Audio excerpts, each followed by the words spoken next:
Innovation and technology has been required to enable exploration and pioneering throughout the history of the human race. And there are challenges cast in three different categories. Our challenges is we have to get there, we have to land there, and we have to live there.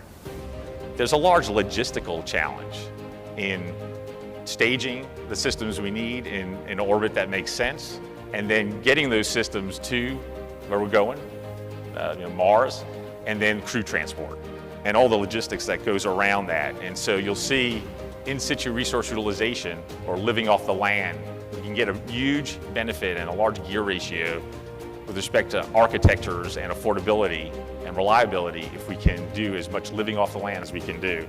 We have a challenge out there right now called the 3D printed habitat challenge, which is looking at producing components and assembling them into a structure, a habitat, using Martian regolith, or dirt, soil, and waste, garbage, plastics. We use the International Space Station as a test bed for technologies. We've had multiple robotics technologies, a technology called Sextant that's using pulsars for precision navigation that's going on in the station, et cetera. We'll continue to do that for the life of the station. We're developing with JPL the Deep Space Atomic Clock for precision navigation in space and other uses. Our first mission kind of beyond low Earth orbit is the Asteroid Redirect Robotic Mission, which is part of ARM, the Asteroid Redirect Mission. So high power solar electric propulsion, done a lot of work there in recent years, building on previous work. So Hall effect thrusters with magnetic shielding to improve lifetime and reliability. Also, we've developed with two companies, a large area deployable solar arrays to provide the energy and the power for the high power solar electric propulsion.